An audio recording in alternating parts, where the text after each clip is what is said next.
Good men don't finish last, they get destroyed first. He was the kind of man every mother hopes her daughter will marry. Kind, soft-spoken, never raised his voice, always asked before touching, always apologized, even when it wasn't his fault, especially when it wasn't his fault. He believed love was something you earned by being good, not powerful, not honest, just good. And so he gave.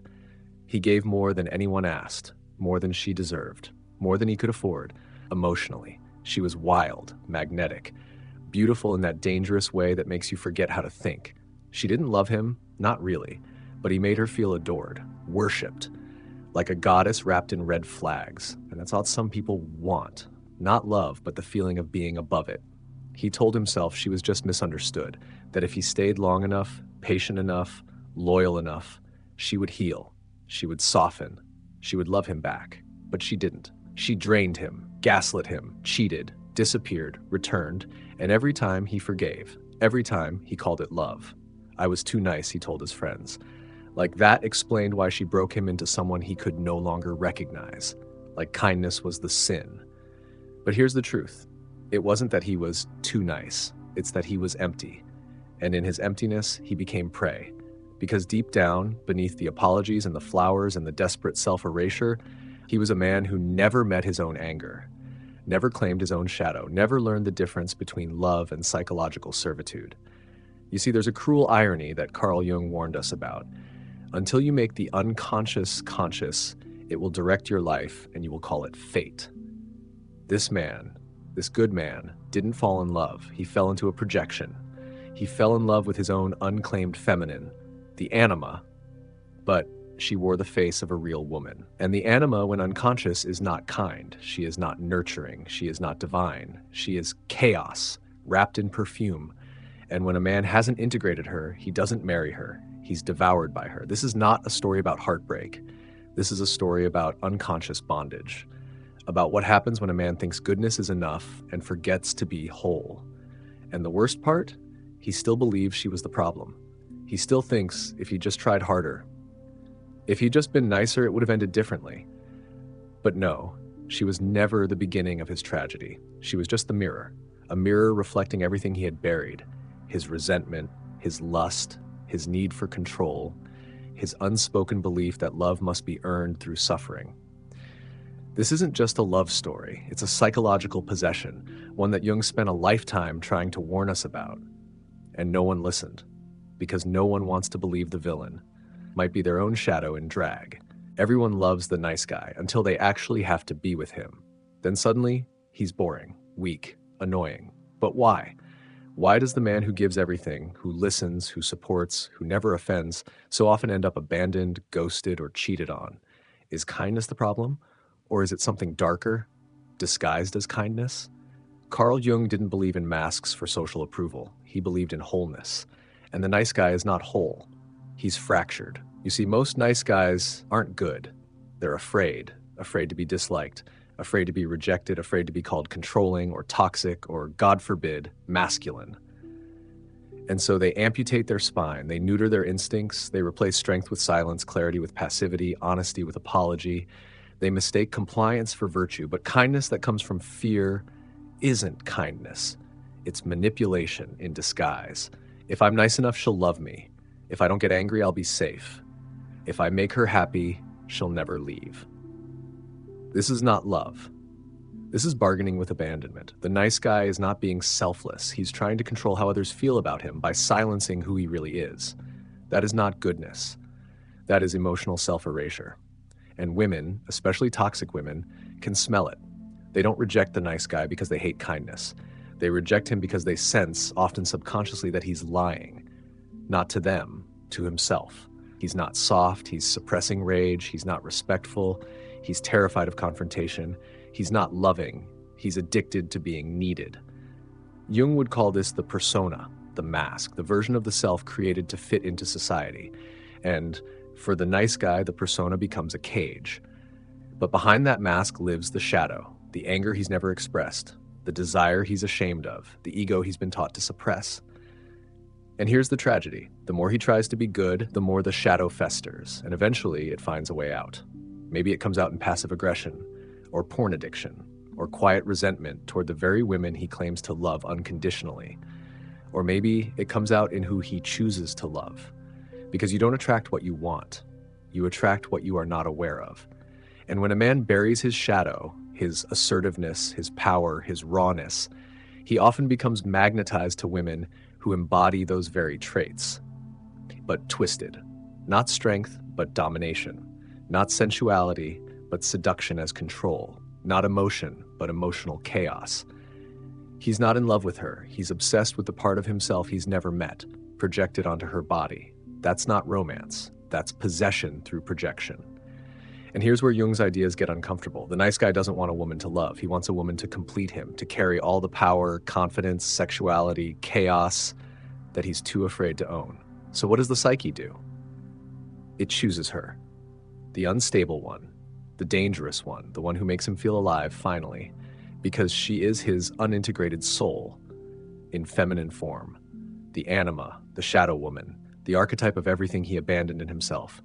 And once she appears in physical form, it's already too late because he won't see her as a woman. He'll see her as a missing piece. And you don't love a missing piece. You cling to it, even when it burns you alive. I'm just a nice guy. Why does this keep happening to me? Because you're not a nice guy. You're a man in denial of your darkness. And the universe has a brutal way of correcting imbalances. Every man carries a woman inside him, not a fantasy, not a memory, but a psychic reality. Carl Jung called her the anima, the inner feminine figure that lives within every man's unconscious. She is not simply feelings or sensitivity. She is far more than that. She is emotion, desire, seduction, chaos, madness, love, pain, intuition, all the energies that the masculine ego has historically tried to suppress. The anima is not what he sees in women. She is how he sees women. And that is where the trap begins, because the anima is not neutral. When she is unconscious, unintegrated, she distorts, she projects, she seduces, and the man believes it's real. He meets a woman. She isn't particularly kind, she isn't stable, but she feels like something he's been waiting for his whole life. That feeling, that pull, that irrational hunger, that's not about her. That's the anima, finally finding a face, and suddenly the man is no longer choosing. He's under a spell. He says it's fate, but it's projection. He says it's love, but it's possession. The anima, when unconscious, doesn't lead him toward love. She leads him toward initiation. And initiation in Jungian language often looks like madness. The man finds himself obsessed. He tolerates cruelty. He confuses pain for passion. He tells himself that this woman, chaotic, unpredictable, cruel, is the one. Because to the unconscious psyche, she is the one. She is the mirror of everything he never learned to love in himself. She is the seductress sent by his own soul, and he mistakes her for destiny. Here's the cruel part. The more repressed the man is, the more powerful the anima becomes. The more neglected she is, the more toxic her form will appear in the outer world. It is not her fault. It is not his fault. It is nature's way of forcing confrontation. Jung believed that a man must face the anima, not worship her, not obey her, not chase her reflection in women, but meet her as a part of his own psyche. Learn her language, own her chaos, make peace with her madness. Otherwise, she will haunt him. She will live in every romantic partner, not as a person, but as a projection of his unmet self. And here's where it gets darker. The toxic woman isn't always the predator. Sometimes she's the mirror. She mirrors the man's emotional immaturity, his refusal to confront himself, his dependency masked as chivalry, his people-pleasing, his longing for maternal comfort, his unspoken rage, and she plays the role he subconsciously wrote for her. She becomes his anima incarnate, but in her devouring form. Why? Because the unconscious doesn't care about your comfort. It cares about your wholeness. And sometimes the only way to force you to grow is to destroy everything you thought love was. That's not evil, that's alchemy. The encounter with the anima, Jung wrote, always means a test of courage, a spiritual trial, for it is the woman within who destroys the hero, destroys him if he resists, transfigures him if he surrenders, not to her whims, but to the truth that she represents, that a man who refuses to feel, to confront his own shadow, to claim his own chaos, will always be enslaved by it, usually in the shape of a woman. The anima is not your dream girl, she is your initiation into depth. And if you confuse her for a lover, you will love with desperation, desire with blindness, and fall not into romance, but into ruin. She didn't tie him up. He handed her the rope. This is how it begins. He calls her mysterious. She ignores his texts. He texts again. She insults him. He apologizes. He mistakes this for love. He tells his friends she's just been hurt before. She needs patience. But patience is not what she needs, and Savior is not what he is. He has entered the psychological theater Jung warned us about, the manipulator and the mirror, where love is not mutual, it's leveraged, where kindness becomes currency, where suffering feels like proof of devotion. And here's the brutal truth. She doesn't manipulate him because she's a monster. She manipulates him because he lets her over and over again, because on some unconscious level, he needs her to. Yes, he needs her dysfunction because it gives him a role, the good guy, the healer, the martyr. He gets to be the one who never walks away, the one who loves unconditionally, the one who proves through his pain that he's worthy. This is not selflessness. This is identity addiction. He doesn't want partnership. He wants emotional redemption. And she, toxic, unstable, dramatic, becomes the crucible for that fantasy. He calls it love, but it's a transaction he never consciously agreed to and won't admit he depends on. This is how projection becomes bondage, because when you don't know your shadow, you will outsource it to someone else.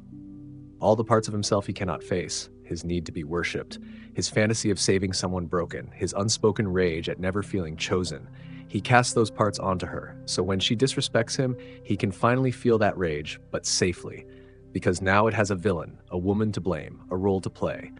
He becomes the betrayed saint, and she, the wicked storm. But make no mistake, she is only dancing to music he refuses to hear inside himself. This is the manipulative dynamic, a psychological agreement between two wounded psyches. One offers chaos, the other offers sacrifice, and both call it love, but it is not love. It is codependence, a trauma duet disguised as romance, fueled by unconscious projection and fear. Jung would say, what you resist persists. What you fail to integrate, you externalize. That is what makes this dynamic so dangerous. The more the good man denies his inner fire, his will, his shadow, his sovereignty, the more he will attract women who burn him with theirs. And the more he tries to be enough for her to change, the more broken he becomes. Because he is no longer in a relationship. He is in a spiritual test, and he's failing it. He doesn't need her to change. He needs to wake up. Wake up to the fact that this isn't about her. It never was. The manipulation didn't begin when she lied. It began when he lied to himself, when he said, I can fix her. I can take it. This is what love is. No, this is not love. This is self-abandonment dressed in moral superiority. But I'm loyal, yes, to your trauma, not to your truth. But I'm patient. Yes, with abuse, not with your own inner voice, but I'm a good man. Goodness isn't real if it costs you your soul. And here's the cruelest part. The longer he stays, the more he erodes. The more he bends, the more she breaks. And in the end, he will blame her. He'll say, she destroyed me. She used me. She was the toxic one. But no, she didn't destroy you. She revealed you. She was the mirror, not the monster. And once you understand that, once you see that the manipulative dynamic was born in your own psychic incompleteness, you no longer fear her. You no longer chase her. You no longer need her. Because finally, you begin the only relationship that ever mattered, the one with your own unconscious. He doesn't need to be more patient. He doesn't need to love her harder. He needs to confront the war inside himself. Because at the core of every good man who keeps choosing toxic women is a boy who was taught to be nice instead of real, polite instead of powerful, pleasing instead of present. That boy learned early that love is something earned by suppressing his anger, by hiding his desires, by sacrificing his truth for approval. So he became good, not free, not whole, just good according to someone else's rules. And then he meets a woman who breaks those rules, who doesn't care how kind he is, who can smell his desperation masked as devotion, who exposes the hollowness beneath the harmony. And suddenly his mask of virtue becomes his prison of pain. Jung called this the beginning of individuation, the painful, necessary process of becoming a whole person. Not a good boy, not a nice guy, but a man who contains both light and shadow, and isn't afraid of either. This is the real alchemy, not escaping the toxic woman, but integrating the unlived life that she represents. She is not your enemy, she is your initiator. What you saw in her, her fire, her sensuality, her chaos, her power, those were never truly hers. They were your disowned parts, your inner wildness, your passion repressed by obedience, your anger repressed by shame, your erotic soul buried under performance. She carried what you refused to claim. And so long as it remained unconscious, she had power over you because you gave it to her. Here is the paradox. The toxic woman was never there to complete you. She was there to unmask you. She seduced you into pain, not to punish you, but to awaken you, not into bitterness, but into sovereignty. You thought you were being destroyed. You were actually being reassembled, because the moment a man reclaims his shadow, he no longer needs to seek it in someone else. He no longer needs a woman to be his chaos. He no longer tolerates abuse disguised as love.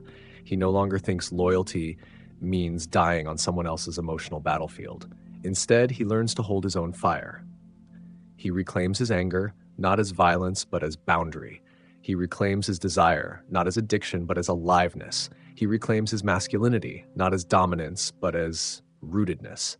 He becomes dangerous, but no longer destructive. He becomes sensitive, but no longer submissive. He becomes loving, but no longer self-erasing. He becomes whole. That's what the toxic relationship was for, not to break him, but to shatter everything that wasn't true. And when he sees that, he stops blaming her, he stops saving her, he stops needing her, because now he has what he was always looking for, himself. Not the mask, not the good guy, not the rescuer, but the man beneath it all. And from that place, from wholeness, he loves differently. He doesn't fall for chaos, he doesn't chase ghosts, he doesn't confuse chemistry with karmic debt. He chooses partners who meet him in truth. He chooses relationships that grow him, not gut him. He chooses connection rooted in depth, not drama. And if chaos comes, he doesn't run. He doesn't collapse. He doesn't fight it. He integrates it. Because the chaos outside no longer threatens him when the chaos within is owned. This is what Jung meant when he said, "Until you make the unconscious conscious, it will direct your life, and you will call it fate." The fate of the good man is not to be broken by toxic love. It is to awaken through it, to rise from it, to alchemize it, from projection to power, from pain to presence, from illusion to inner truth. And once he does, he is no longer a man searching for completion. He is a man who has become the container of his own soul. Most men will never understand this video because most men don't want truth. They want relief. They don't want to wake up. They want to be comforted in their dream, even if it's killing them. And that's the tragedy, because Carl Jung was right. Pain is not the enemy, shadow is not evil, and the woman who breaks you might be your only chance at becoming real. But most men don't see it that way. They'll watch this video, nod once or twice, and then text her again. They'll call her complicated, misunderstood, just in need of love. No. She is not your unfinished project. She is your unfinished self. And the more you chase her, the more you abandon yourself. The more you tolerate her chaos, the more you betray your silence. The more you call it love, the more you prove you've never met it. Because love, real love, doesn't leave you in pieces. Real love requires a real man, a man who has stood in his own fire, who has buried the boy, who has stopped bleeding on women and calling it passion. The good man? He's not good. He's scared. Scared of being alone, scared of being rejected, scared of being powerful. So he hides behind kindness, he weaponizes loyalty, he performs devotion, but deep down he's terrified of his own depth. And so he attracts women who match that fear, not his dreams, not his values, not his potential, his fear.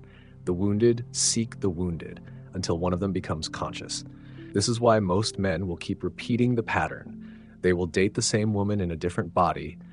They will live the same story in a different decade. They will tell the same lies in a different tone, because waking up would mean death. Death of the good guy, death of the savior, death of the fantasy. And they're not ready. But some are.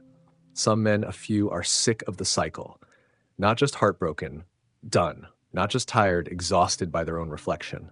And those men, they don't just leave the woman, they leave the illusion. They stop asking, why did she hurt me? And start asking, why did I need her to? They stop chasing women who reflect their wounds and start becoming men who embody their wholeness. This isn't easy. This isn't quick. This isn't clean.